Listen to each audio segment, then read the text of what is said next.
Good evening, sir. Good evening बेटा. Good evening बच्चा party. Good evening sir. ये चारों Evening, पार्ट कर लिए थे तुम लोगों ने. 2 तो हम लोग क्लास में कर चुके थे. 2 पार्ट मैंने बोला था कि कर लेना. हो गया था बी एंड सी.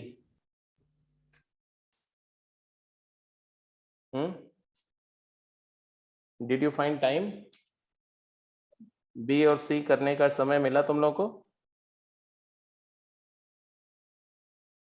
हेलो, अरे बता दो भाई.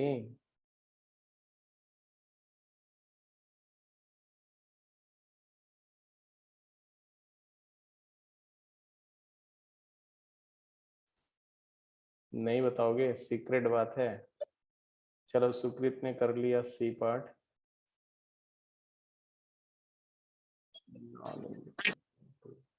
नहीं नहीं नहीं, सी पार्ट. ओके, ठीक है ठीक है.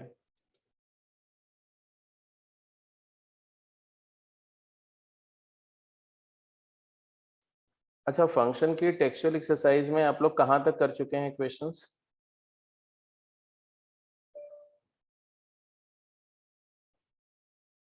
लाइक टेक्सचुअल एक्सरसाइज 7 तक. हाँ, 7 तक रेंज की प्रॉब्लम थी. और textual exercise 8 is basically on the concept we are doing right now. So let me discuss the B part and C part quickly, and then we'll go to the next problem. B part was straightforward. के हमारे and हमारे बच्चे की videos बनाते हैं. यानी क्या हो गया? We have an iPhone 12 Pro Max. So this is another phone that Apple said they couldn't fix. They suggested that he just buys a new phone. I'm more than confident that I can fix this. So let's see what's wrong with it. First things first, we need to get it up. What happened? What was this?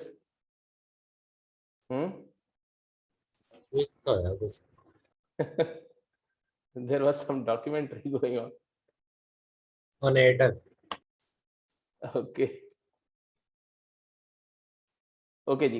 Okay, let's take up. What was f dash x here?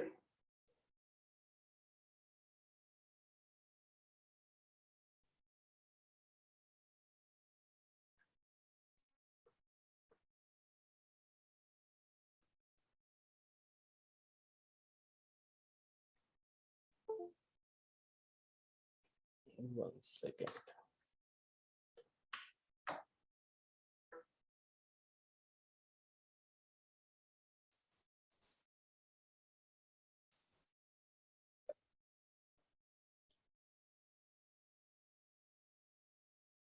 So if you look at f dash x was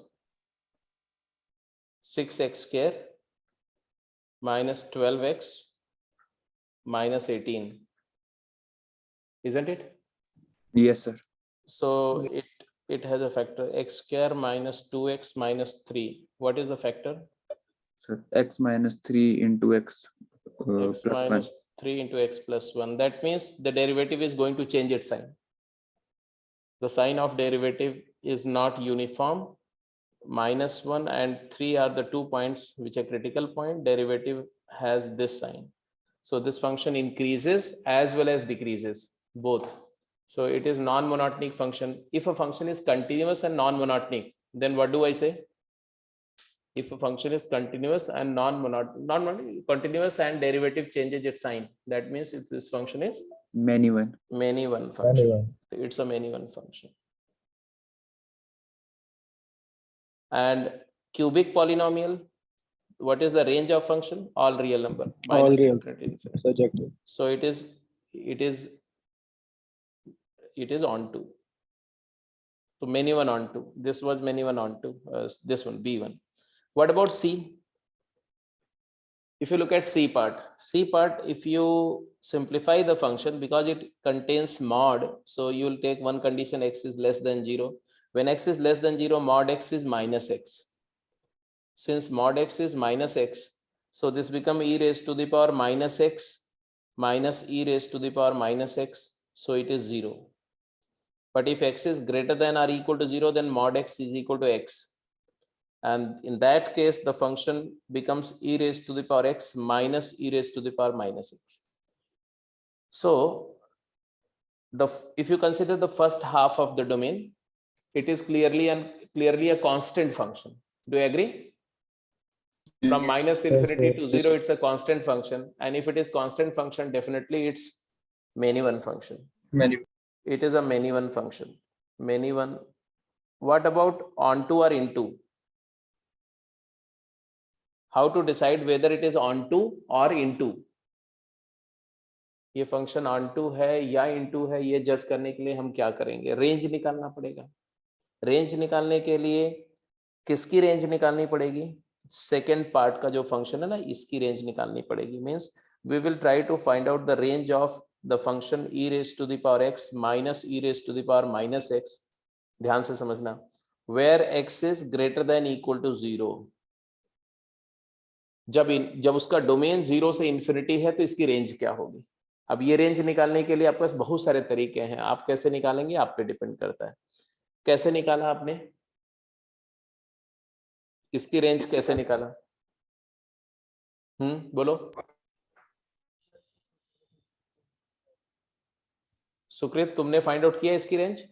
Saket, इसकी range बताओ. Sir range पूरी नहीं निकाली थी, ये positive आ रही थी quantity, तो फिर वो मैनी वन इनटू ही होएगा. अच्छा चलो, पॉजिटिव आ रही थी इसलिए इनटू होगा, ये बात तुम्हारा लॉजिक सही है. बट अगर मैं बोलूं इसकी रेंज निकालो तो नहीं निकाल सकते आप. कैसे निकालेंगे? चलो बताओ. मतलब बहुत सारे तरीके निकालने के, कोई एक तरीका बताओ.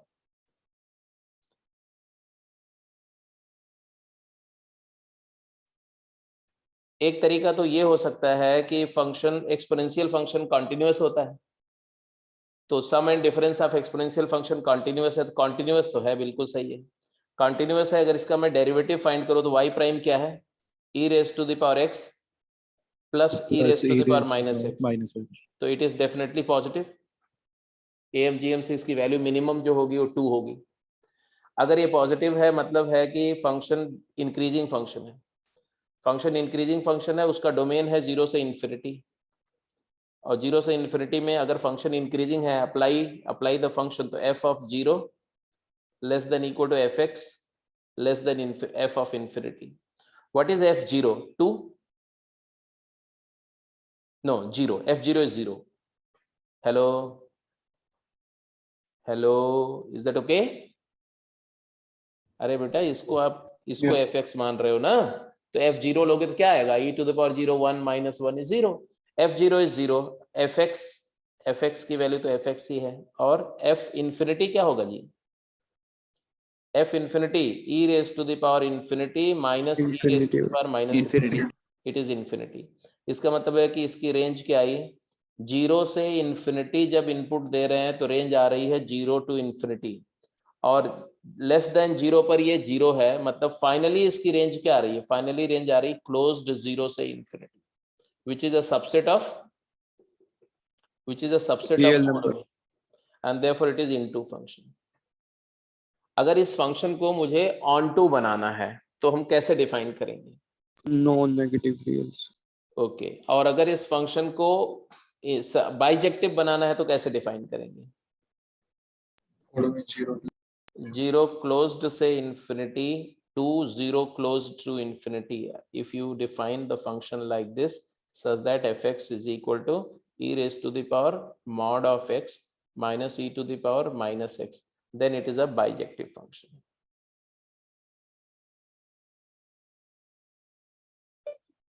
Then it is a bijective function. ठीक है जी, समझ में आ रही बात कि नहीं? अच्छा, रेंज निकालने के लिए सबसे स्मार्ट तरीका यही है इस तरह के फंक्शन में. अदरवाइज वैसे रेंज उस तरह से भी निकल जाएगी कि अगर आप e टू द पावर, इसको ऐसे लिखो, इन्वर्जन से भी. हाँ, इन्वर्जन से भी निकल जाएगी. या ऐसे लिख दो कि e to the power x का होल स्क्वायर माइनस प्लस 1 है ना, -1 is equal to e to the power x into y.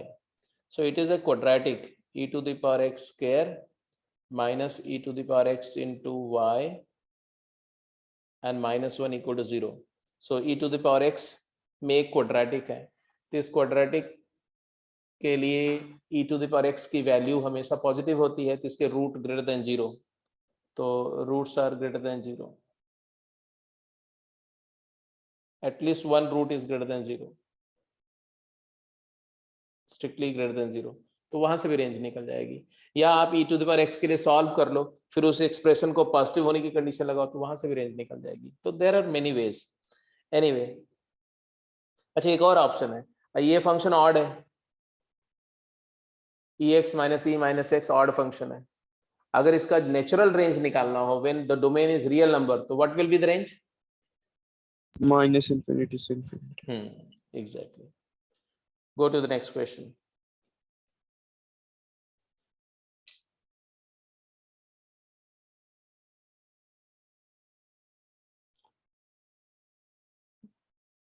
Tell whether the function is injective or surjective, injective or not, surjective or not.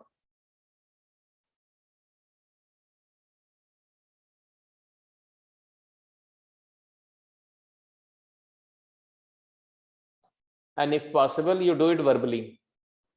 At least a part you can do verbally.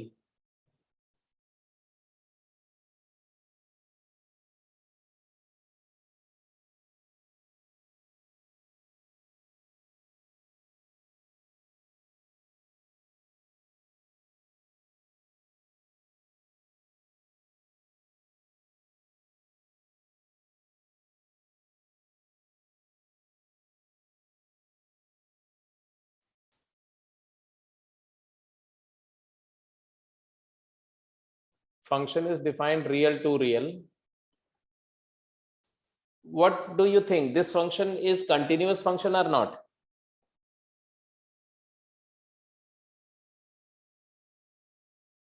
As per yesterday's discussion, what I said that I had given you a list of some continuous functions. Hope you remember. Yes, sir. Polynomial is continuous, sin Yes, x is continuous, mod x is continuous. Mod x continuous है, sin x भी, sin x का graph तो आप जानते हैं continuous है, और polynomial continuous होता है। फिर मैंने बताया था कि sum, difference, product and composition as well as ratio of two continuous function is continuous. Ratio, while considering ratio, you have to just make sure that denominator is not 0. That's it. So with that logic, it is a continuous function. Now, if it is a continuous function, then injectivity test करने के लिए मुझे क्या करना चाहिए? Derivative derivative देखना चाहिए, और डेरिवेटिव देखते समय आप dy by dx या f dash x फाइंड करेंगे। f dash x क्या हो जाएगा जी? d dx of 2x plus d dx of mod of sin x, है ना? अब मुझे बताओ कि डेरिवेटिव ऑफ 2x तो 2 है, but derivative of mod sin x क्या होगा? अच्छा, mod x का डेरिवेटिव क्या होता है? Plus minus 1. d dx of mod x. mod x by x. mod x का डेरिवेटिव होता है mod x by x. Very correct, या x by mod x.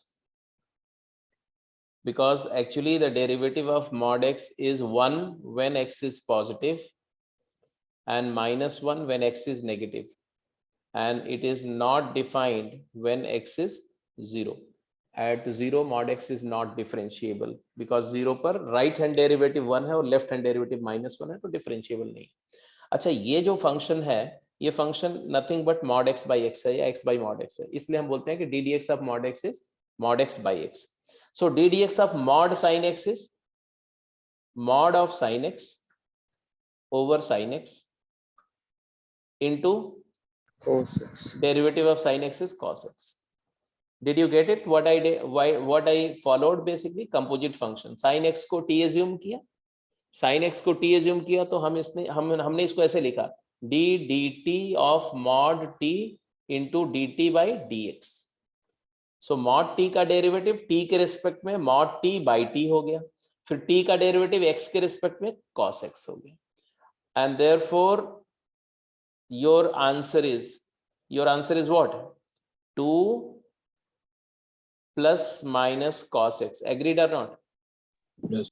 Plus कब होगा? yes, प्लस होगा जब साइन एक्स की वैल्यू पॉजिटिव होगी, और माइनस कब होगा जब साइन एक्स जब साइन एक्स की वैल्यू नेगेटिव होगी, उस इंटरवल में जब साइन एक्स नेगेटिव होता है। तो फाइनली चलो ये तो डेरिवेटिव आ गया, फंक्शन कंटिन्यूअस है। डेरिवेटिव के बारे में फॉर श्योर हम बोल सकते हैं कि डेरिवेटिव इसका हमेशा पॉजिटिव है। अब बिकॉज इसका डेरिवेटिव हमेशा पॉजिटिव है तो फंक्शन हमारा स्ट्रिक्टली इंक्रीजिंग हो गया। हमारा फंक्शन इंक्रीजिंग हो गया, कंटिन्यूअस है और डेरिवेटिव पॉजिटिव है, फंक्शन इंक्रीजिंग हो गया तो इंजेक्टिव फंक्शन हो गया, तो एफ इज इंजेक्टिव।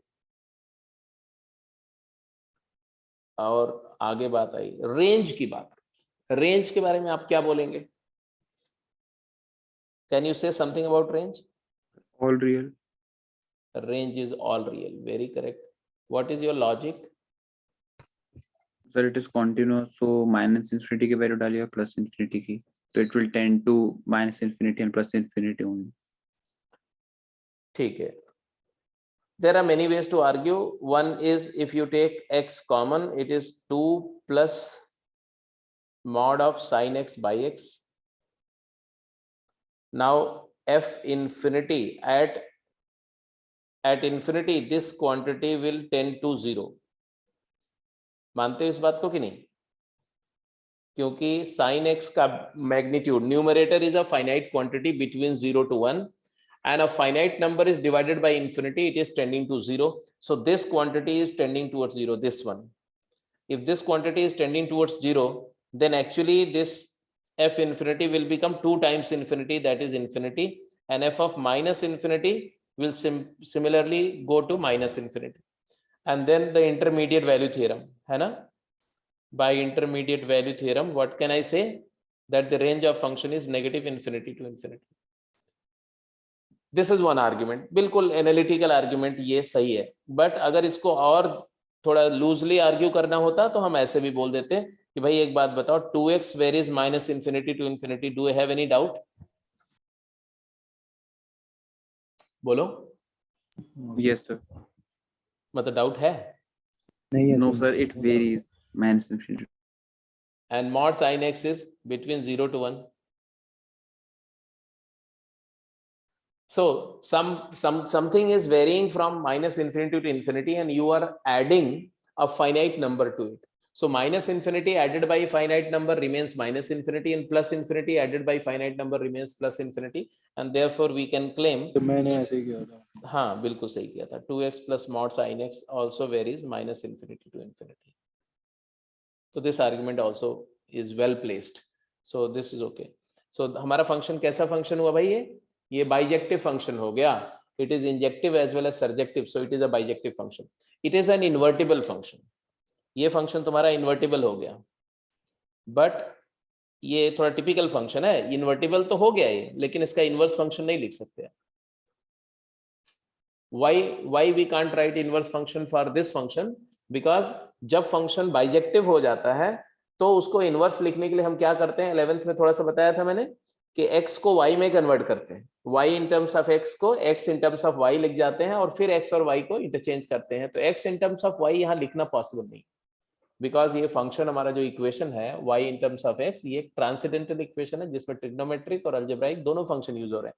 तो इसको x को y के फॉर्म में हम नहीं एक्सप्रेस कर पाएंगे एक्सप्लिसिटली, एंड इस वजह से इसका इनवर्स लिखना पॉसिबल नहीं, although it is invertible function. तो कहीं पर अगर ऐसा आए कि if a function is invertible, then it is necessary that its inverse function can be expressed in analytical form? No. B,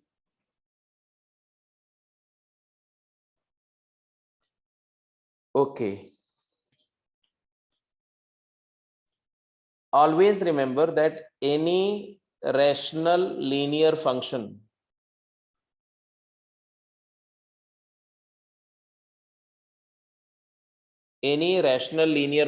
what is its domain? All real except minus d by c. Minus d by c, very right. And what is its range?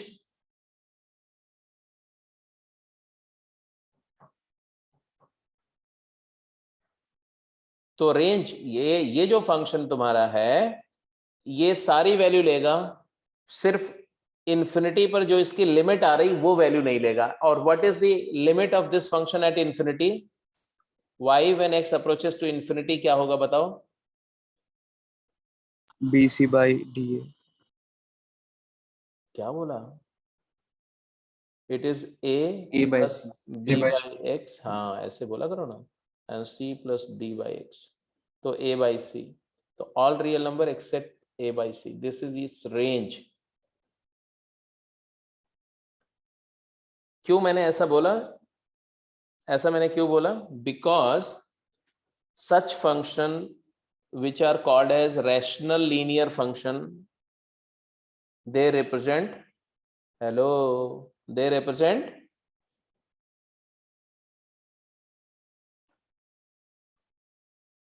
याद नहीं है ना कुछ? मैंने इस बात को पहले भी बताया है बेटा, बट फिर भी मैं बता रहा हूं। they represent rectangular hyperbola, rectangular hyperbola. How do I prove it? Look at it. याद रहना चाहिए, क्योंकि ये इतनी बार ये फंक्शन आपके सामने आएगा पूरी कैलकुलस में कि आप थक जाएंगे इसको देखते देखते। तो हर बार आपको मतलब कि ये कॉन्सेप्ट, अगर ये कहानी आपके दिमाग में रहेगी तो बहुत सारा इंटरप्रिटेशन आपका अपने आप हो जाएगा विदाउट कैलकुलेशन। तो मैंने इसको ऐसा लिखा, मैंने इसको लिखा a by C into C X plus D minus D plus B divided by cx plus d. Is that okay? Then it is equal to a by c multiplied by cx plus d by cx plus d, a by c and what plus b minus ad by c over cx plus d. So y, I will say that y minus a by c is equal to bc minus ad upon, hello, c times cx plus d. Agreed or not? Yes, sir. So Yes, sir. cy minus a multiplied by cx plus d is equal to bc minus ad. Shifting origin to a by c minus d by c comma a by c, minus d by c comma a by c पर अगर origin को shift कर दिया जाए तो यही equation कैसा नजर आएगा? ये हो जाएगा capital X into capital Y is equal to this quantity which is C square, C naught square. So it is a rectangular hyperbola. जिस रेक्टेंगुलर हाइपरबोला का ग्राफ कैसा होगा तो मैं थोड़ा सा बता दे रहा हूं, नॉट एग्जैक्टली कि बहुत डिटेल में मैं नहीं जा रहा हूं, बस थोड़ा सा जितना आप याद रख सको. ये पॉइंट कौन सा है? ये लाइन है तुम्हारे x is equal to minus d by c, और ये लाइन कौन सी है? y is equal to a by c. ये पॉइंट माइनस डी बाई ये कौन सा है? ओरिजिन है, न्यू ओरिजिन है. और ये graph X Y equal to C square कैसा होता है आपको याद ही होगा. वो डिपेंड करता है कि ये चीज पॉजिटिव है या नेगेटिव. अगर BC माइनस AD पॉजिटिव है तो ऐसा ग्राफ होगा, और अगर BC माइनस AD नेगेटिव है, ये केस है जब BC माइनस AD पॉजिटिव है. और अगर BC माइनस AD नेगेटिव है तब ऐसा नहीं लिखा जाएगा, तब ये लिखा जाएगा X Y is equal to minus C naught square. तब उसका ग्राफ उल्टा हो जाएगा ऐसा.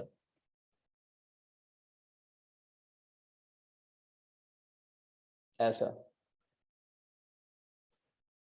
अब इस ग्राफ को देखकर चाहे रेड वाला कर्व देखो चाहे ग्रीन वाला कर्व देखो, रेंज दिख रही है माइनस इन्फिनिटी से plus infinity except a by c. A by c क्या है? इन्फिनिटी पर जो वैल्यू अटेन हो रही है वो लिमिट है. ए बाई सी लिमिट है, वैल्यू नहीं है, इसलिए ए बाई सी रेंज में से बाहर होगा.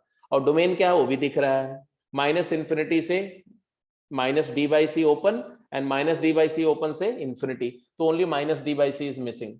सो इस पूरे डिस्कशन का क्या आउटकम आया? आउटकम आया कि ये फंक्शन ऑन 1 है कि नहीं बोलो.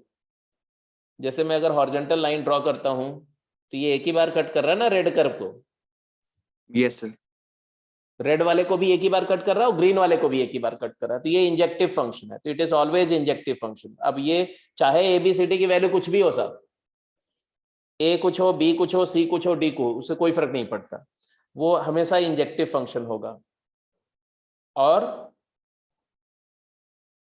और सर्जेक्टिव है कि नहीं है? No sir. हाँ, अगर रियल सेट दिया हुआ है तो सर्जेक्टिव नहीं है, तो it is into function, non surjective function. But ये सर्जेक्टिव हो जाएगा कब? अगर इस फंक्शन को हम कब डिफाइन करें? Sir -2 R -2 all real 4 except -2 हाँ, इसका इन्फिनिटी पर जो लिमिट आएगी वो कितनी आएगी?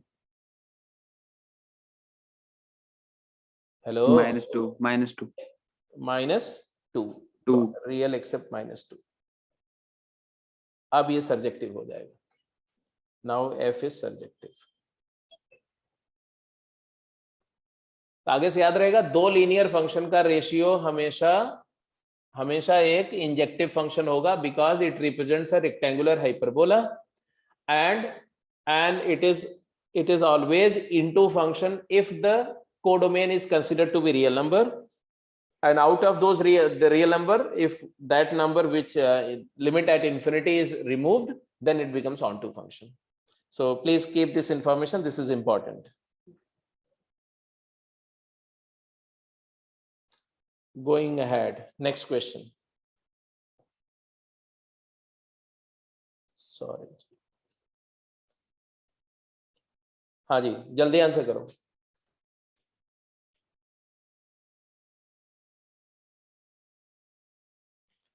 क्या बोलेंगे आप इस फंक्शन के बारे में? नो डाउट कंटिन्यूअस है, बिल्कुल सही बात है, कंटिन्यूअस है। अच्छा, कंटिन्यूअस है ये आपने जज कर लिया, तो इसकी रेंज भी जज हो गई। रेंज बताओ डायरेक्ट। -∞ से -∞ logic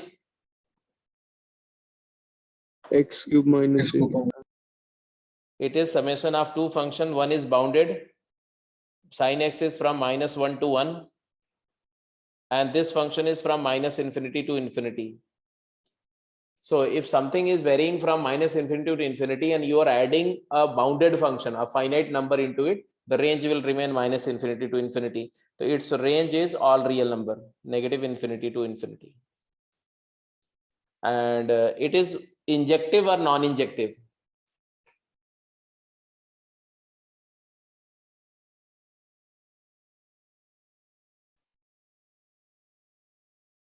It is injective function or non-injective? How to test injectivity of this function?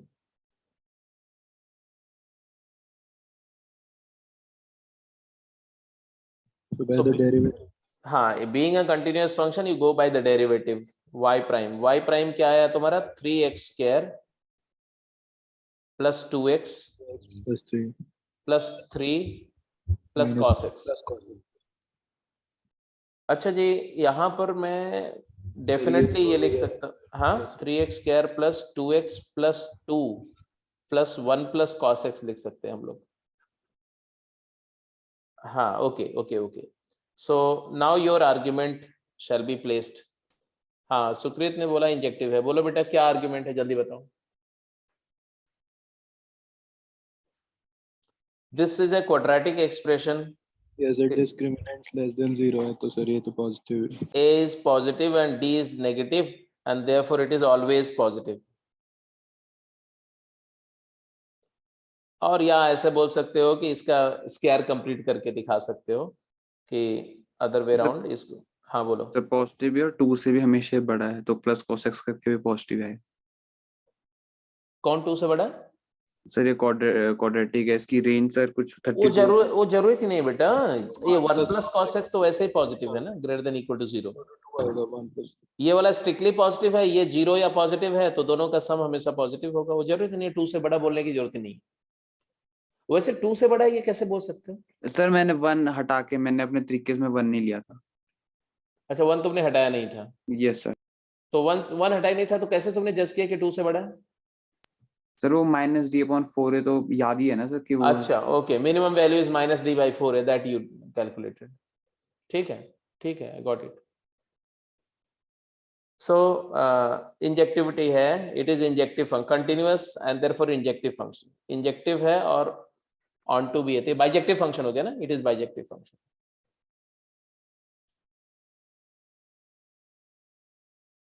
Clear, सबको क्लियर है बिल्कुल? Yes, sir. Yes. Yes.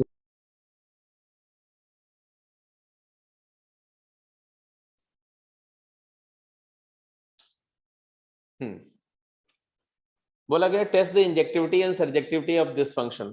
Function is defined real to real, real to real.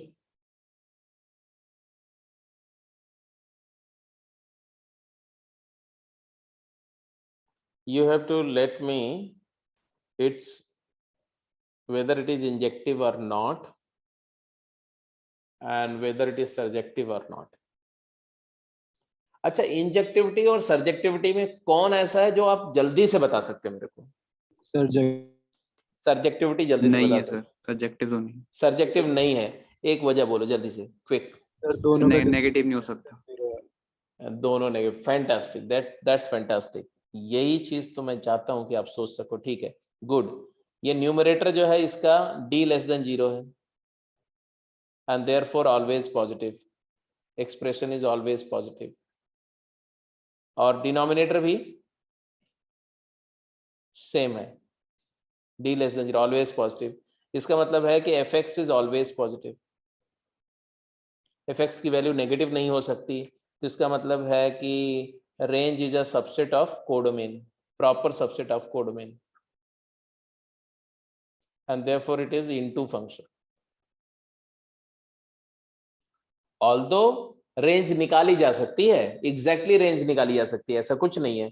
उसके लिए कुछ नहीं करना पड़ेगा, क्रॉस मल्टीप्लाई करो, x में क्वाड्रेटिक बनाओ और उसका d x to be real condition लगाओ, d greater than equal to 0 करो, वहां से रेंज आ जाएगी. इसकी रेंज मिल जाएगी आपको. और जरूरत पड़ने पर क्या, क्लास के बाद आप निकाल भी लेना उसको, रेंज को. बट हमें रेंज निकालने की जरूरत नहीं पड़ी एज फार एज हमें सर्जेक्टिविटी टेस्ट करना है, तो हम सीधे बोलेंगे सर्जेक्टिव नहीं है. आगे चलो, 1-1 के लिए क्या करें? 1-1 के लिए आपके पास क्या क्या पॉसिबिलिटी है सोचने की?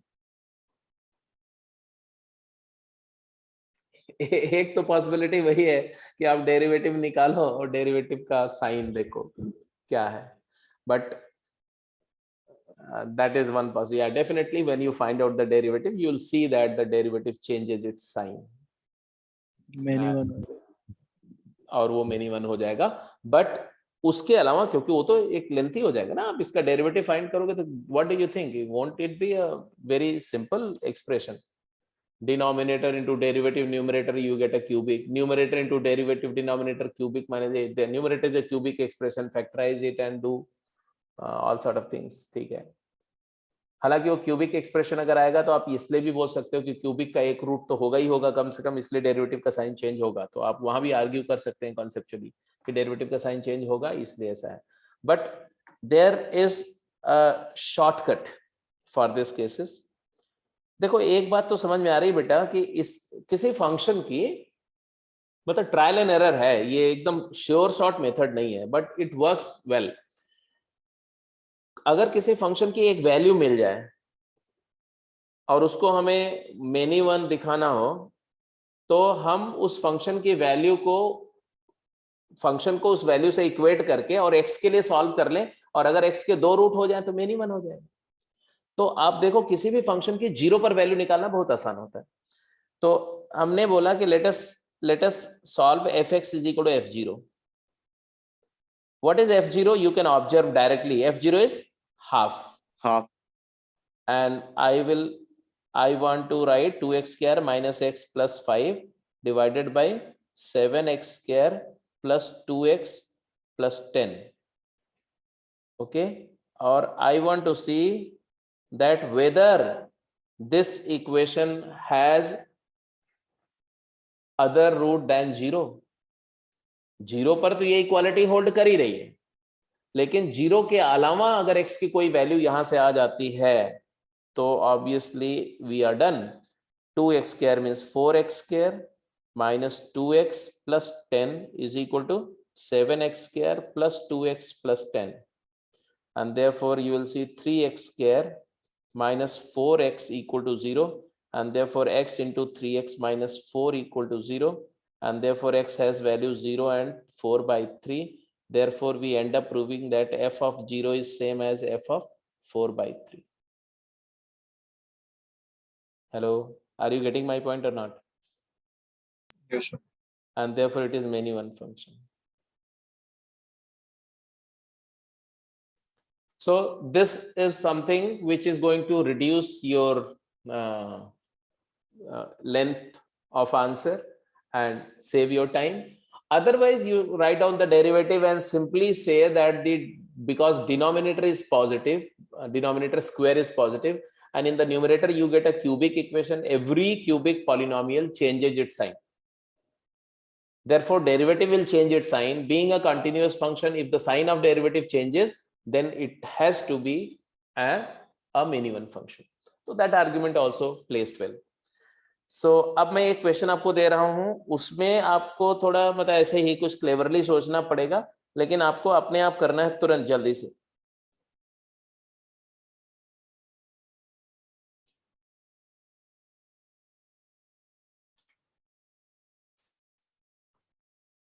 Find whether these two functions are injective or not, surjective or not.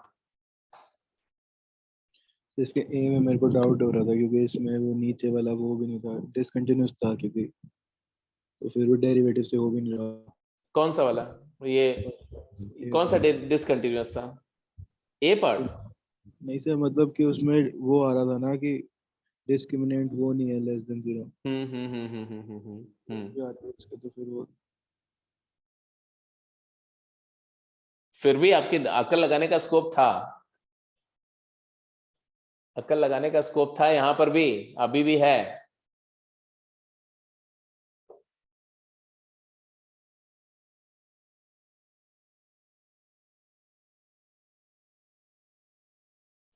वैसे एक बात हमेशा याद रखो कि अगर लीनियर रैशनल है तो मैंने आपको बताया ना कि वो 1 1 होगा लीनियर रैशनल, क्योंकि वो रेक्टेंगुलर हाइपरबोला को रिप्रेजेंट करता है. उसकी रेंज निकाली भी, लिमिट निकाल लो और लिमिट को हटा दो आर रियल में से, तो उसकी रेंज भी आ जाएगी. अगर ये क्वाड्रेटिक रैशनल है, क्वाड्रेटिक बाई क्वाड्रेटिक है, तो सिर्फ एक बात ध्यान देना कि न्यूमरेटर और डिनोमिनेटर के क्वाड्रेटिक में अगर कॉमन रूट है तब तो लीनियर रैशनल बन जाएगा, तब वो इंजेक्टिव हो जाएगा. और अगर कॉमन रूट नहीं है न्यूमरेटर और डिनोमिनेटर में, तो ये हमेशा एक इनटू फंक्शन होगा. कॉमन रूट नहीं इनटू तो नहीं बोल सकते, डिनोमिनेटर अगर d लेस देन 0 है तो इनटू फंक्शन होगा, और अगर डिनोमिनेटर का d पॉजिटिव है तब वो ऑन टू तो होगा, लेकिन मेनी वन फंक्शन होगा.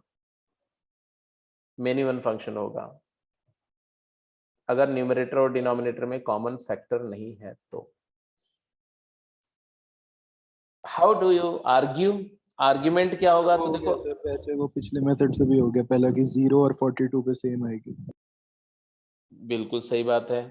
पहली बात तो fx is equal to f0 करके अगर आपने चेक किया तो वहां से आ गया x square plus 4x plus 20 divided by x square minus 8x plus 15. भाई जो मैं बता रहा हूं, अगर आप कन्विंस्ड नहीं हो, कोई भी बच्चा, या आपके दिमाग में कुछ डाउट है, तो डू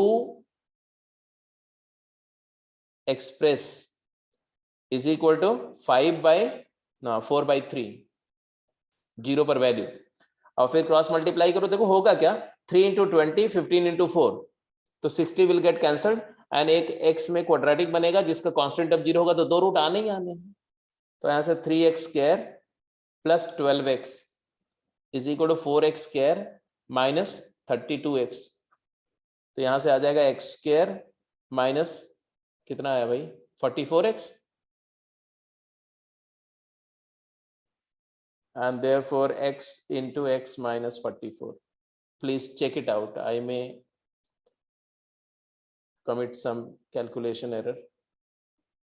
यही आ रहा सबका? Yes sir.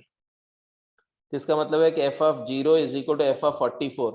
जो वैल्यू फंक्शन 0 पर इवेल्युएट प्रोड्यूस कर रहा है, सेम वैल्यू 44 पर तो मेनी वन फंक्शन हो गया.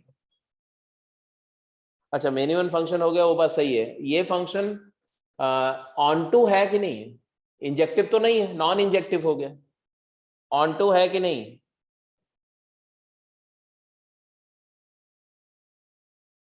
ये फंक्शन ऑन टू है कि नहीं? ऑन टू होने में रेंज रियल होगी तभी ऑन टू होगा। तो यहां पर हम ये सोच लें, ये फाइंड, बिकॉज देखो डिनोमिनेटर 0 हो रहा है, डिनोमिनेटर के रूट रियल है, इसलिए वैल्यू तो इसकी इंफिनिटी तक जाएगी। बट और आगे चल करके आप इसका ग्राफ भी कर पाएंगे, ऐसा कुछ बड़ी बात नहीं है, ग्राफ आराम से किया जा सकता है इसका। बट अभी फॉर द टाइम बिंग हम कैसे जजमेंट लेंगे? इनटू है सर। इनटू है, बिल्कुल सही बात है। Give me one reason why it is f into. of x is equal to minus half पे कोई x की वैल्यू नहीं आएगी। हाँ ये क्या बोला तुमने? f of x is equal to minus half पे मतलब हो ही नहीं सकता। Minus f x equal to minus half, मतलब माइनस हाफ वैल्यू टेकअप नहीं करेगा, ये बोल रहे हो तुम? Yes sir. ये ऐसा, इसके पीछे लॉजिक क्या है तुम्हारा?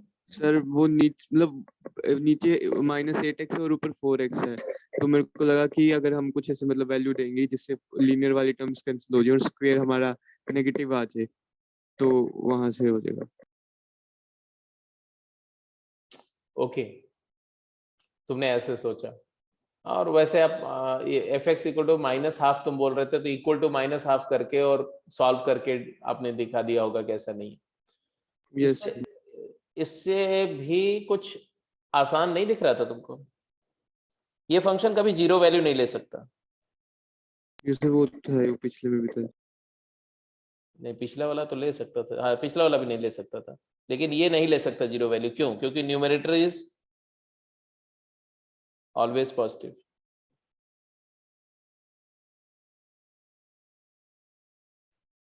Hello, D less than zero है ना न्यूमरेटर में, तो Yes, sir. न्यूमरेटर वाला क्वाड्रेटिक जीरो हो ही नहीं सकता, नॉन वैनिशिंग क्वाड्रेटिक है। जब तक न्यूमरेटर जीरो नहीं होगा फंक्शन की वैल्यू जीरो नहीं हो सकती। लिमिट जीरो हो सकती है, जब डिनोमिनेटर इन्फिनिटी को अप्रोच करेगा तो इसकी लिमिटिंग वैल्यू जीरो आ जाएगी, लेकिन इसकी वैल्यू जीरो कभी नहीं आएगी। इसका मतलब है कि इस फंक्शन में ये फंक्शन का रेंज में जीरो नहीं होगा। जीरो नहीं होगा तो रेंज कभी भी रियल सेट नहीं हो सकती। तो because F x can't be zero for any x, for any x belongs to real, and therefore it is into function. Agreed? Although range निकाल सकते हो आप क्रॉस मल्टीप्लाई करके रेंज निकाल सकते हो, ऐसा कुछ नहीं है। कौन पहले बोला? मेहुल तुम क्या बोल रहे थे कि इसका रेंज निकालने में क्या हो जाएगा? मुझे तो लगा वो x को y में करके वो x टू बी पॉजिटिव करके डिस्क्रिमिनेट करते हैं। x टू पॉजिटिव नहीं, x टू रियल बोल के। x raised हाँ x टू रियल बोल करके d greater than equal to zero करो, आ जाएगा रेंज, वहां से भी आ जाएगा, ऐसा कुछ नहीं है। What about B part? B का आर्गुमेंट जल्दी करो। इंटू तो ऐसे इंटू तो है, न्यूमरेटर इज ऑलवेज पॉजिटिव, और 1 1 में नहीं हो तो चेक कर ही सकते हो, है ना?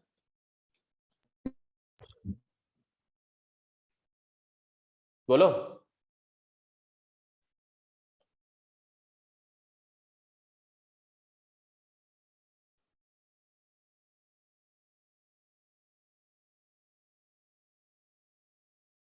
फाइव बाई थ्री से इक्वेट करके क्रॉस मल्टीप्लाई करके हो जाएगा। yes sir. चलो ठीक है, डन। क्वेश्चन है कि there are exactly two distinct linear function, there are exactly two distinct linear functions which map -1 to 1 onto 0 to 3, which map -1 to 1 onto 0 to 3, then find the point of intersection of the two functions.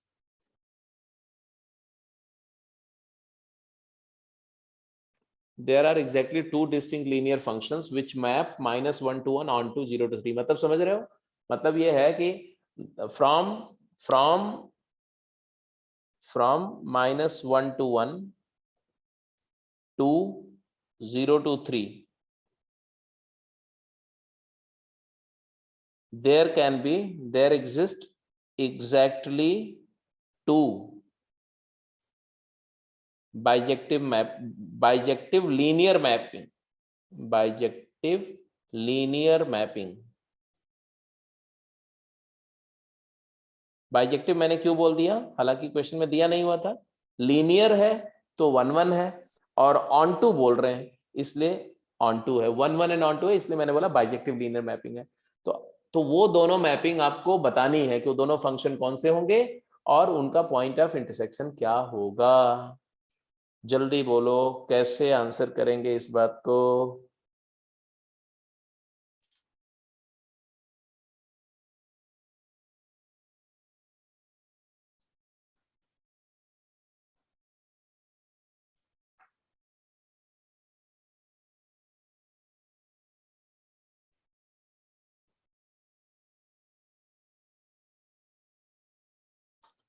आप analytically भी सोच सकते हो। आ गया, मतलब समझ तो आ गया क्या करना। ठीक है, तो ग्राफिकली समझ में आ गया या एनालिटिकली समझ में आ गया? ग्राफिकली आया।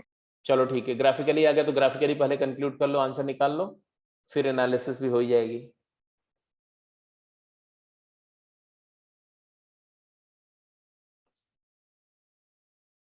0,3/2 आएगी। ठीक है, क्या किया तुमने? चलो पहले बाकी लोगों को भी सोच लेने दो, तब तक तुम एनालिटिकली जरा लिखो तो सोल्यूशन इसका।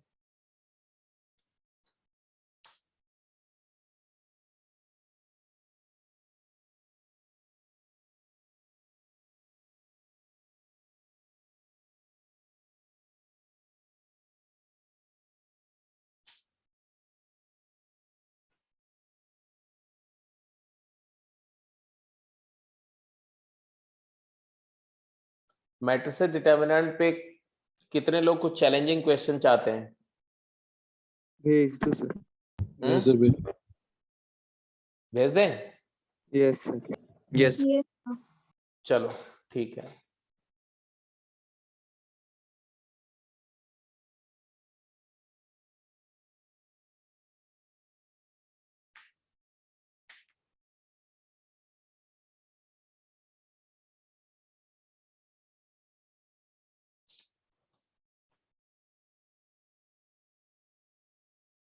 लीनियर मैपिंग का मतलब क्या होता है भाई? लीनियर मैपिंग का मतलब होता है f x is equal to a x plus b type की मैपिंग। मानते हो इस बात को कि नहीं मानते हो? और a slope of this line and b is intercept, that you know well. तो इसमें दो तरह की पॉसिबिलिटीज होंगी, या तो ए पॉजिटिव होगा और या तो ए नेगेटिव होगा, और इन दोनों पॉसिबिलिटी का अपना एक इंप्लीकेशन होता है। अगर ए पॉजिटिव है मतलब ये इंक्रीजिंग फंक्शन है, मानते हो कि नहीं मानते हो?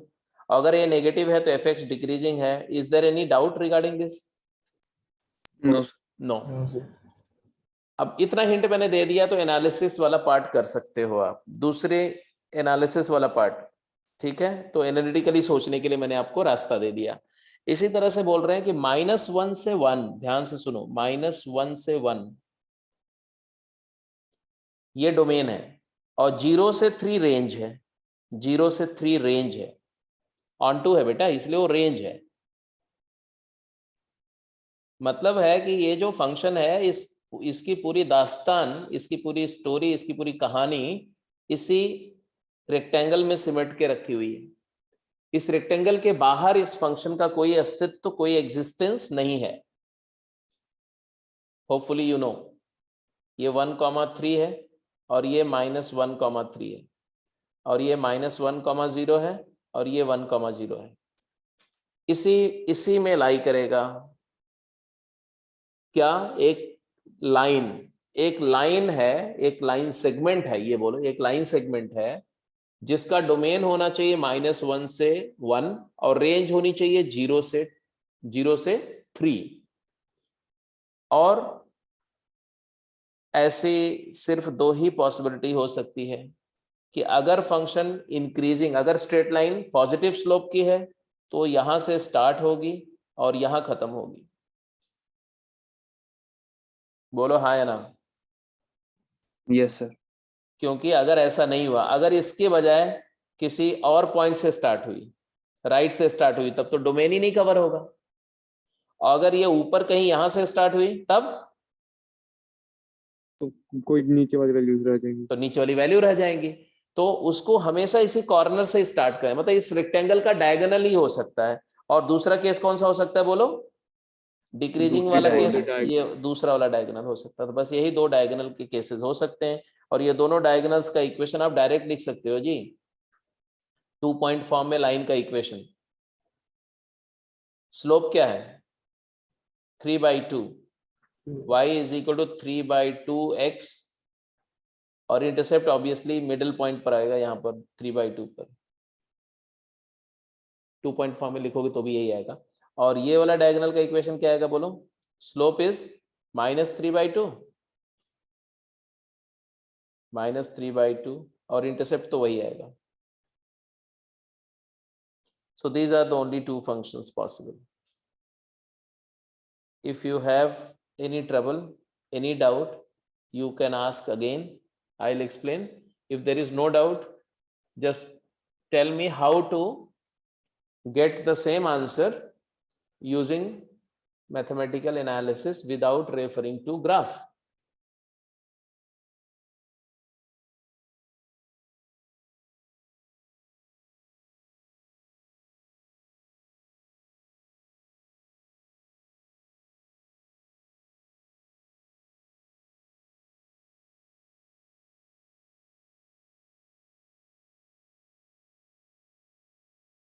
सर अगर a इंक्रीजिंग है तो हमें पता है कि x अपना -1 से 1 है, तो f of x अपना 0 से 3 हो जाएगा। तो f of अगर -1 अगर 0 अगर अगर ये पॉजिटिव है, फंक्शन इंक्रीजिंग है, तो f of -1 less than equal to fx less than equal to f1 होगा।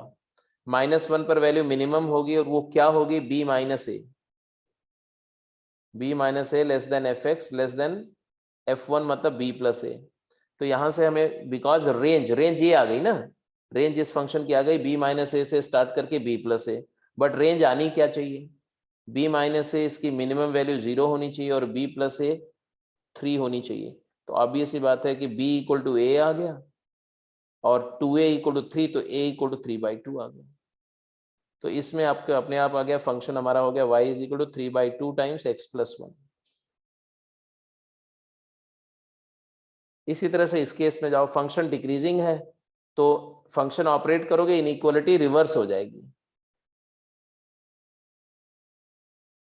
तो b प्लस ए की वैल्यू मिनिमम आएगी जो कि 0, और b माइनस ए की वैल्यू मैक्सिमम आएगी, दैट इज 3। तो यहां से आ गया b is equal to negative a, और ये बात यहां डाल दो बेटा, तो -2a इज इक्वल टू 3/2 आ गया। तो a की value -2a is equal to 3 आ गया, a की वैल्यू -3/2 आ जाएगी। And therefore your argument goes well. Function हमारा हो गया y is equal to -3/2 times x plus b, और b हमारा क्या है? b है -a, दैट इज 3/2। सो वही सेम आंसर आपका फिर से आ गया। सो आपको दोनों में स्ट्रांग, आप विजुअलाइजेशन, इमेजिनेशन अच्छा होना चाहिए, और साथ के साथ में बाय चांस अगर आप कोई चीज को ज्योमेट्रिकली नहीं एनालाइज कर पा रहे हो, तो कम से कम एनालिसिस वाले पार्ट पे आप बिल्कुल स्ट्रांग रहना है आपको। तो 7th question is okay, is that clear? Yes, sir.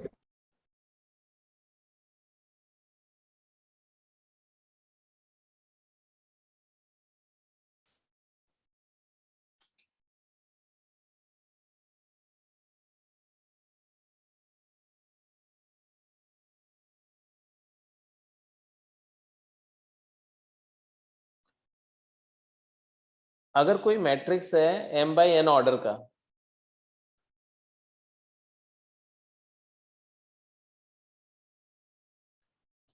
तो नंबर ऑफ सब matrices of A,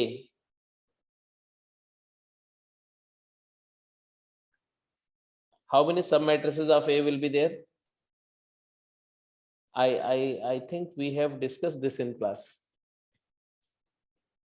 m/n order के टोटल कितने सब मैट्रिसेस हो सकते हैं?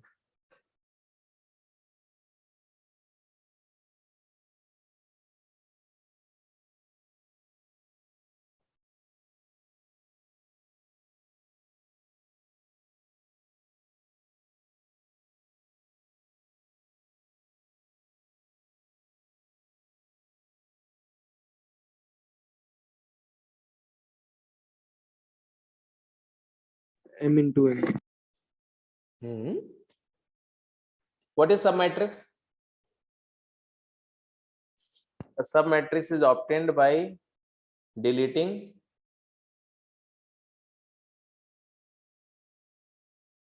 some row or some column of a given matrix.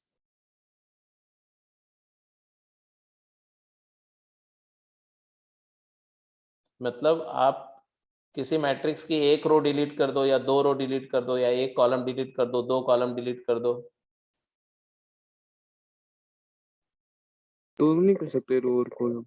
वो भी कर सकते हो। एक रो एक कॉलम डिलीट कर दो, दो रो एक कॉलम डिलीट कर दो, एक रो दो कॉलम डिलीट कर दो, तीन रो डिलीट कर दो, सब मैट्रिक्स होगा। तो deleting rows and columns, deleting rows और कॉलम्स, ये आर इंक्लूसिव है।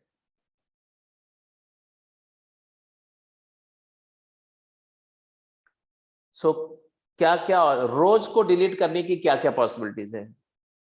आपने एम में से कोई भी रो नहीं डिलीट किया, या एक रो डिलीट किया, या दो रो डिलीट किया। अब एक रो डिलीट करने की आपके पास एम चॉइसेस है ना, एम में से कोई एक रो सेलेक्ट किया और उसको डिलीट मार दिया। ऐसे ही m-1 रो डिलीट किया, एंड कॉलम के लिए क्या चॉइस है? कॉलम के लिए क्या चॉइसेस है? No column nc0, nc1, nc2 up to ncn-1। अब इसमें सारे कॉम्बिनेशन हो गए, no row no column, no row one column, no row two column, no row three column, one row no column, one row one column, one row two column. So I have taken all the possible combinations, and therefore each combination will give you one submatrix 0 0. मतलब a matrix is symmetric of its own, one row and no column is deleted, only one row is gone, only one column is gone, one row and one column is gone, so all combinations are there.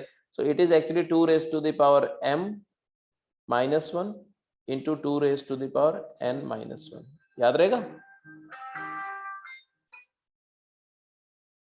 याद रहेगा ना? Yes, sir. ठीक है जी, चलो कोई बात नहीं, ऐसे कुछ कुछ बात होती रहेगी। एनीवे 8th क्वेश्चन कैसे करेंगे जल्दी बताओ।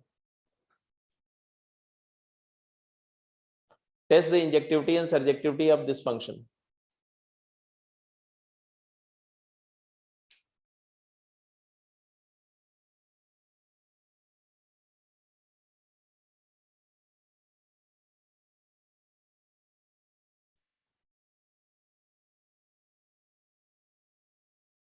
जल्दी ट्राई करो, 8th क्वेश्चन को ट्राई करो। आपके पास पूरा अच्छा क्वेश्चन है, बढ़िया क्वेश्चन है, इसके लिए आपको मैं 3 मिनट टाइम दे रहा हूं आपको सोचने का, जल्दी करो।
हाँ डन। Yes sir. क्या आया आउटकम?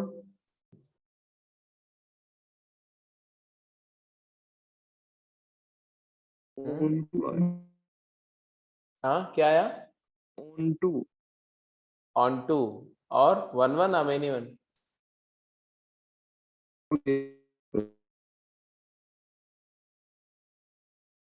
अब देखो दो बातें हैं। सबसे पहले तो हम इसका डोमेन क्या है? All real. All real. कैसे क्लेम किया इस बात को? Because I will say that root of x square plus 1 is always greater than root of x square. Root x square is mod x and mod x is always greater than equal to x. So a b से बड़ा है, b x से बड़ा या equal है तो a x से बड़ा है. तो रूट एक्स स्क्वायर प्लस 1 का वैल्यू x से हमेशा बड़ा होगा. और अगर x पॉजिटिव है तो ये पॉजिटिव ही है. बट अगर x की वैल्यू नेगेटिव भी हो जाती है तो इसका मैग्नीट्यूड बड़ा है तो ये पॉजिटिव है, तो ऑलवेज पॉजिटिव.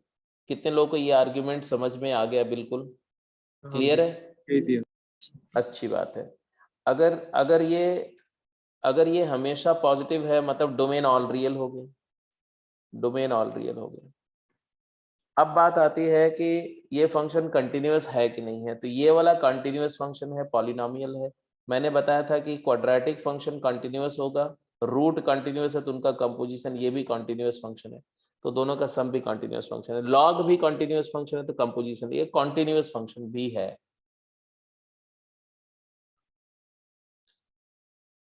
तो y प्राइम की बात करते हैं. y प्राइम या dy बाई डी एक्स क्या होगा इसका? dy बाई डी एक्स अगर आप कैलकुलेट करोगे ना तो आएगा 1 अपॉन log t. इसको t मान लो तो log t का डेरिवेटिव t के रिस्पेक्ट में 1 अपॉन t और t का डेरिवेटिव x के रिस्पेक्ट में d dx of x plus square root of x square plus 1.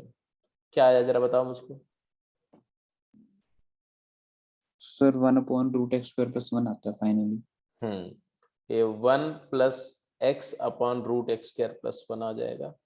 LCM लोगे तो ये ही डिनोमिनेटर न्यूमरेटर में आ जाएगा. तो फाइनली सिंप्लीफाई करके 1 upon square root of x square plus 1 आ गया. It is definitely positive and therefore हमारा फंक्शन एक स्ट्रिक्टली इंक्रीजिंग फंक्शन है.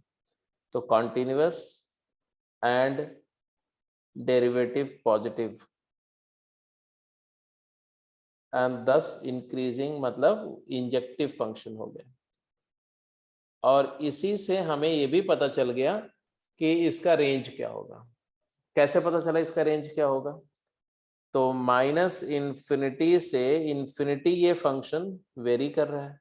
एक्स वेरी कर रहा है माइनस इन्फिनिटी से इन्फिनिटी. एफ एक्स नहीं एक्स. और फंक्शन इंक्रीजिंग है तो f of minus infinity less than f x less than infinity होगा. So I need to calculate. मान लो ये f minus infinity small m आ रहा है और एफ इन्फिनिटी कैपिटल एम आ रहा है. तो हमें ये दोनों अब लिमिट्स निकालनी है. तो स्मॉल एम क्या होगा और कैपिटल एम क्या होगा, है ना? स्मॉल एम क्या होगा और कैपिटल एम क्या होगा? कैपिटल एम तो क्लियर दिख रहा है. इंफिनिटी.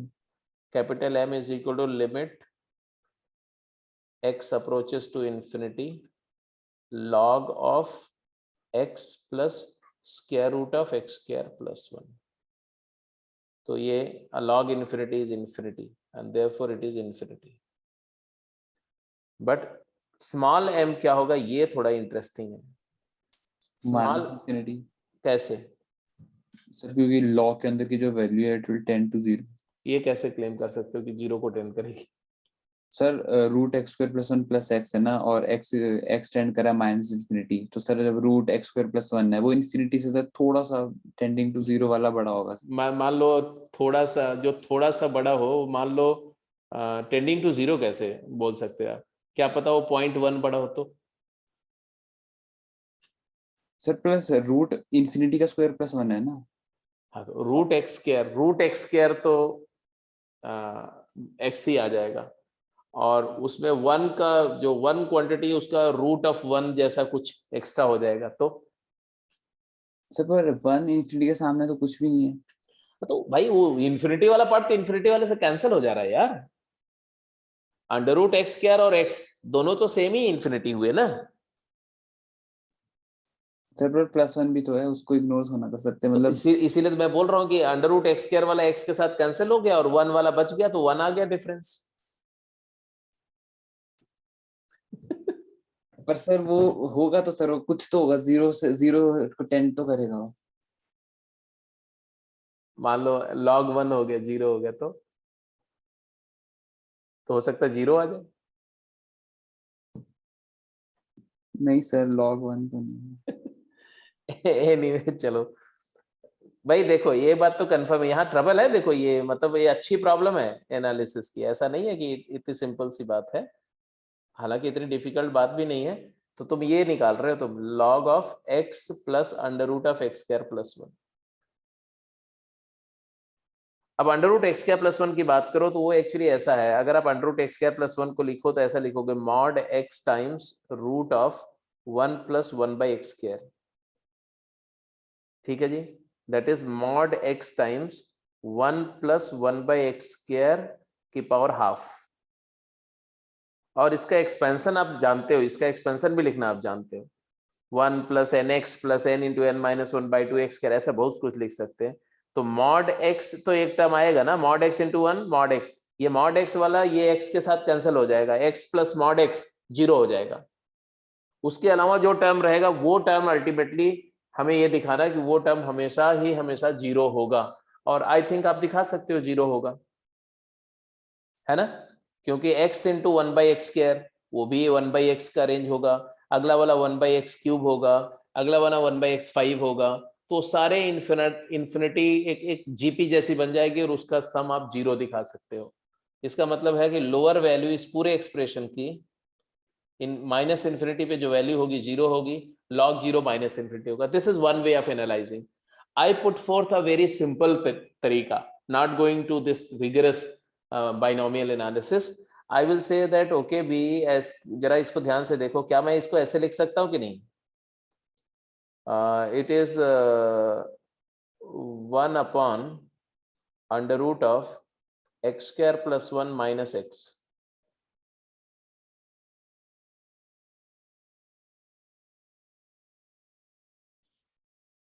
बोलो हाँ या ना।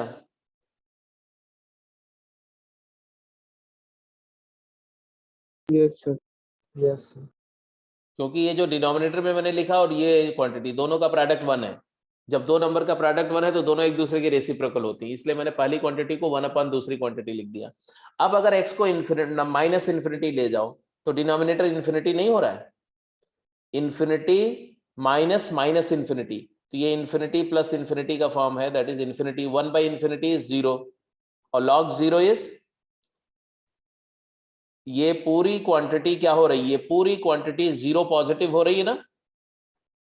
Yes sir. और 0 पॉजिटिव पर log की वैल्यू क्या होती है, माइनस इन्फिनिटी।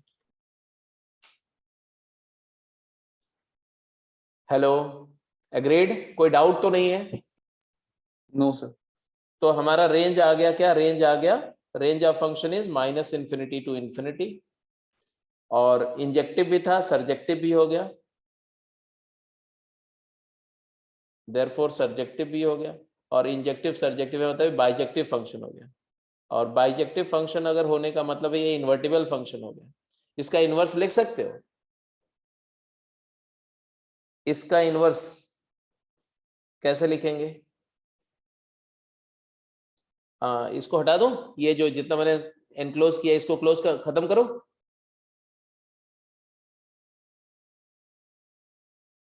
हेलो, नोट कर लियो ना, इसको हटा दूं? Yes sir, yes. देखो इसका इनवर्स लिखने के लिए y तुम्हारा है log of this x plus under root x square plus 1, तो x plus under root x square plus 1 क्या हो जाएगा, e raise to the power y, और minus x plus under root x square plus 1 क्या हो जाएगा, इसी का reciprocal e to the power minus y। दोनों को सब्ट्रैक्ट कर दो तो 2x की वैल्यू क्या आ जाएगी, e to the power y minus e to the power minus y, तो x की वैल्यू क्या आ जाएगी, e to the power y minus e to the power minus y by 2। ये आ गया express x in terms of y। 11th की कुछ बातें याद है कि नहीं? अगर कोई फंक्शन बाइजेक्टिव होता है, उसका इनवर्स निकालना होता है, तो y in terms of x को इस्तेमाल करके x in terms of y लिखते हैं, और फिर x की जगह क्या कर देते हैं y, और y की जगह क्या कर देते हैं x। तो हमारा फंक्शन आएगा y is equal to e to the power x minus e to the power minus x divided by 2। ये जो फंक्शन है, ये इस फंक्शन का क्या है, इनवर्स फंक्शन है। This is f inverse x, where ये रियल टू रियल था ना, तो ये भी रियल टू रियल डिफाइन होगा।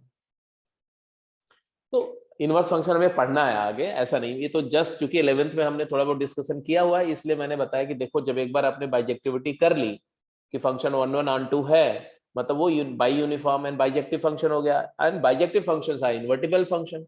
तो इन्वर्टिबल है ये जानने के बाद इनवर्स निकालने का तरीका यही होता है कि x को y में कन्वर्ट करके लिखो, x in terms of y लिखने के बाद में x की जगह y लिख दो, y की जगह x लिख दो, हो गया इनवर्स फंक्शन आ गया। So this was something about what is 1 1 function, what is onto function, what is many one function, what is into function, what is bijective function, what is non bijective function, how to test ejectivity, surjectivity and bijectivity, और अगर नहीं है तो उसको बनाएं कैसे। ठीक है, तो ये सारा डिस्कशन होपफुली आपको क्लियर हो गया, कोई डाउट तो नहीं है इसमें। तो आते हैं आगे, चलते हैं जी। अब आप लिखेंगे number of relations and function, number of relations and function. अगर कोई फंक्शन f सेट x से सेट y या सेट a से सेट b पर डिफाइंड है, such that a set contains n number of finite number of the finite many n element and b set contains finite many m elements, then how many relations can be defined from a to b? How many relations can be defined from a to b? ये है a set, ये sir है relation के case में symmetric, transitive, reflexive ये अलग-अलग define होंगे, फिर साथ में टोटल रिलेशन सारे रिलेशन उसमें होंगे। अब उसमें से आपको पूछा जाए कि कितने रिफ्लेक्सिव होंगे, कितने सिमेट्रिक होंगे, तो वो एक अलग क्वेश्चन हो जाएगा। ठीक है, अभी टेस्ट में पूछा गया। हाँ बिल्कुल होते हैं ऐसे। तो ये तुम्हारा फंक्शन, ये मान लो f एक रिलेशन है a से b पर, a में तुम्हारे पास x1 x2 x3 और xn एलिमेंट है, और y1 y2 y3 and on so on ym element है b में, और तुम्हें बोला गया कि number of element in a cross b, ये तो बता ही सकते हो, mn, and number of subsets of a cross b, 2 की पावर m 2 की power mn. So number of relations from a to b, 2 raised to power m.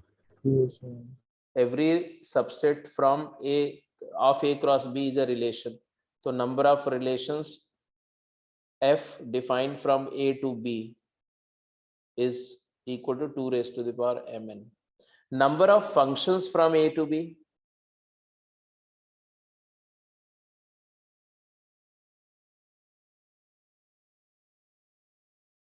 number of functions f from a to b,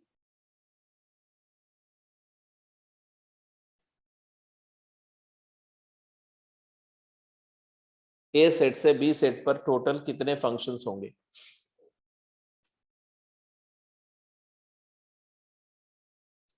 a set से b set पर total कितने functions होंगे?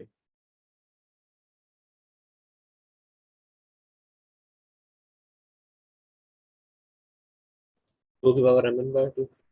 No, ये mn by 2 कैसे किया? आधे आधे कैसे कर दिए तुमने?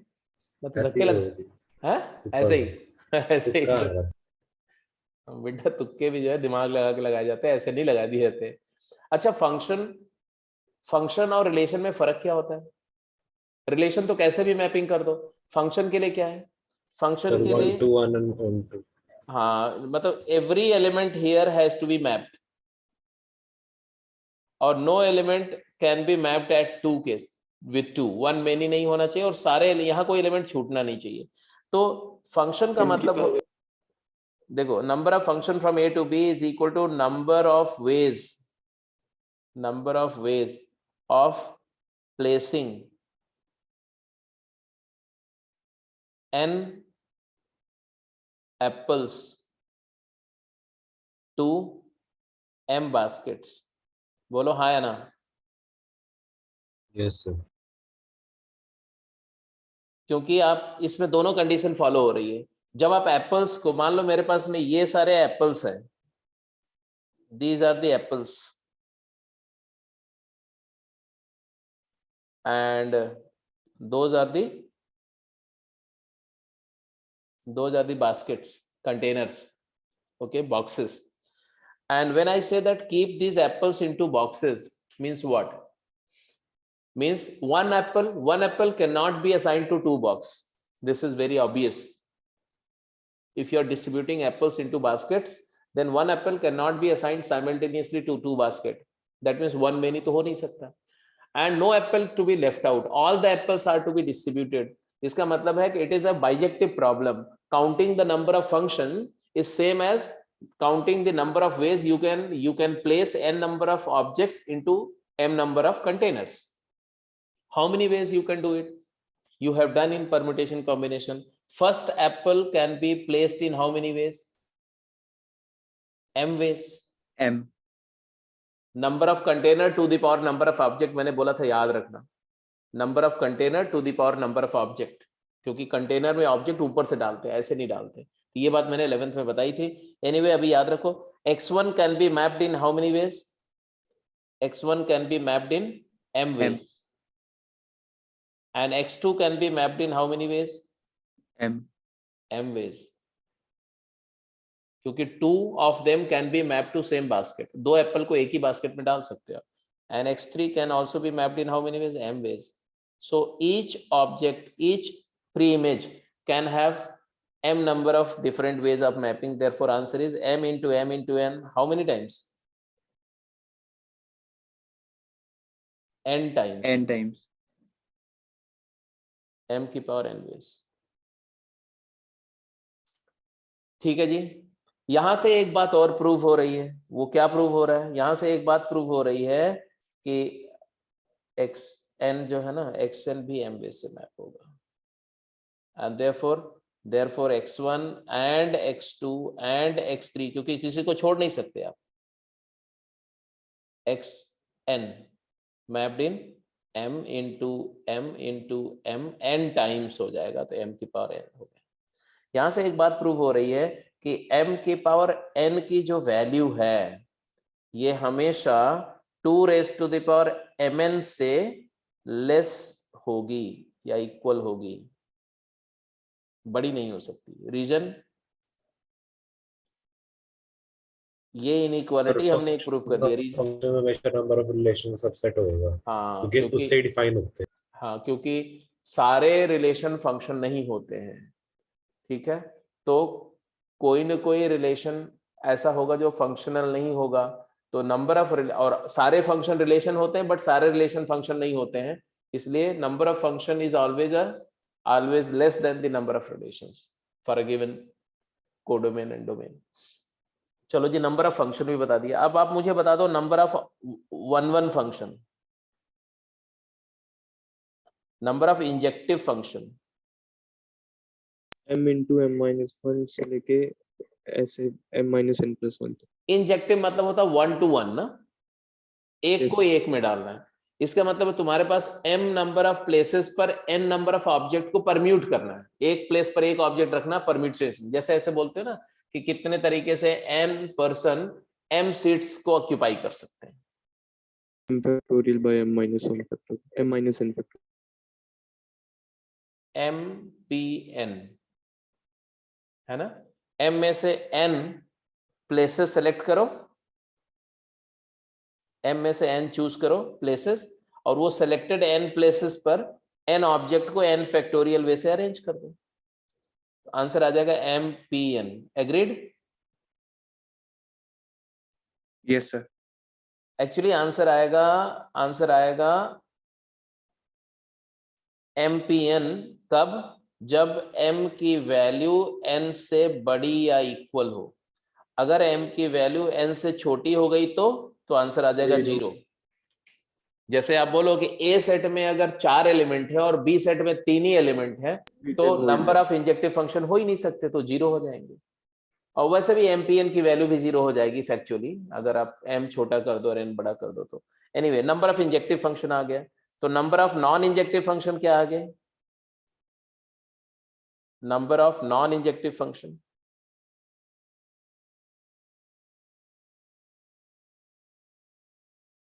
Subtract. Number of non injective function हो गया, टोटल नंबर ऑफ फंक्शन कितने थे? m की पावर n, और उसमें से आपने माइनस कर दिया क्या? mpn। ये मेनी वन फंक्शन आ गया, number of many one function.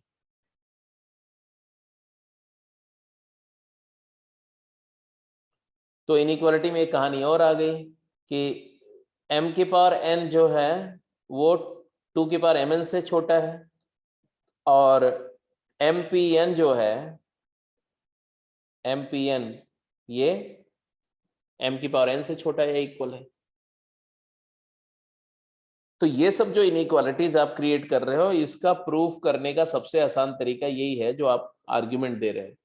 तो अब हम काउंट कर सकते हैं कि किसी भी गिवन सेट ए से बी सेट पर कितने रिलेशंस, कितने फंक्शंस, कितने फंक्शन इंजेक्टिव और कितने फंक्शन नॉन इंजेक्टिव होंगे। और कौन से फंक्शन आपने पढ़े? Surjective and non surjective function, right? Surjective and non surjective function. तो लिख दो नंबर ऑफ इनटू फंक्शंस। इसको हटा दो, इसको नोट कर लिया? Yes sir. Yes sir. समझ में आ रहा है ना? कोई दिक्कत तो नहीं है कहीं पर? नहीं सर, 11 जैसा ही सर। हाँ ठीक है। अब आ जाओ फिर से finally number of into functions. Into function की जब बात करेंगे तो मतलब क्या है? इनटू फंक्शन वो फंक्शन होता है जिसमें कोडोमेन का कम से कम एक एलिमेंट ऐसा होता है जो किसी भी डोमेन के एलिमेंट से कनेक्टेड नहीं होता है। कहने का मतलब है कि अगर मैं distribution of apple into basket के पॉइंट ऑफ व्यू से जाऊं तो how many ways you can distribute n number of apples into m basket such that at least one basket is empty. तो number of into function is equal to number of ways of distributing. Permutation combination में बहुत detail में किया था इसको, just recall कर रहा हूं। Distributing m apples to n baskets so that at least one is empty, at least one empty। याद है कैसे करते थे? एम्प्टी नहीं है, वो माइनस करते हैं। It is number of ways A1 union A2 union A3 union A4 union AM। यहां पर AI जो मैं लिख रहा हूं, AI denote the number of या set of distributions, set of distribution if ith basket is empty। तो या तो फर्स्ट एम्प्टी है या सेकंड एम्प्टी है या थर्ड या फोर्थ। इन m baskets नहीं होएगा? n apples in m basket ही तो बोल रहा हूं। नहीं, आपने लिखा m apples in n baskets। अच्छा ऐसा है, ओके ओके बेटे, डू द नीडफुल करेक्शन। ये लो भाई, n एप्पल्स है और m बास्केट्स हैं। अब इसका मतलब क्या हुआ? एक एक का sum sigma NAI minus sigma number of AI intersection AJ, दो दो का इंटरसेक्शन सब्ट्रैक्ट होगा प्लस तीन तीन का इंटरसेक्शन ऐड होगा। प्रिंसिपल ऑफ इंक्लूजन एक्सक्लूजन ऐसे चलता रहेगा। पहला वाला क्या होगा? तो टोटल m बास्केट है, m में से एक बास्केट सेलेक्ट करो MC1 वे से, उसको हटा दो, एक बास्केट को हटा दो तो कितनी बास्केट बची? m-1। वो m-1 में n ऑब्जेक्ट को प्लेस करने के कितने वेज हैं? m-1 की पावर n माइनस दो दो वाले सब्ट्रैक्ट करना है, क्योंकि जब इसको करोगे ना, जब पहला बास्केट को हटाया और डिस्ट्रीब्यूट किया, ठीक है, तो पहला उसके अंदर में फर्स्ट एंड सेकंड एम्प्टी आ गया, और जब आपने सेकंड को हटाया और रिमेनिंग में डिस्ट्रीब्यूट किया, तो उसके काउंट में भी सेकंड और फर्स्ट वाला आ गया, मतलब फर्स्ट एंड सेकंड वाला 2 बार रिपीट हो गया, ऐसे फर्स्ट थर्ड भी 2 बार रिपीट हो गया। तो हर एक जो पेयर है वो 2-2 बार रिपीट हो गया इस स्टेप में। तो उसको हटाने के लिए उसको एक एक बार सब्ट्रैक्ट कर रहे हैं। तो MC2 दो चूज किया, रिमूव करके बचे हुए M-2 में n को अरेंज किया, n को डिस्ट्रीब्यूट किया, m plus MC3 into M-3 की power n minus MC4 into M-4 की power n and plus this will go on like this. इसको जनरल लिखो तो ऐसा लिखो, sigma -1 raised to the power r-1 MCR m minus r to the power n, where r varies 1 to m। m क्या, m-1 लिखो, हालांकि m भी लिखोगे तो कोई फर्क, क्योंकि m वाला जो टर्म होगा वो 0 ही हो जाएगा, तो m भी लिख सकते हो, ऐसा कोई इश्यू नहीं। ये है number of what, this is formula for number of into functions.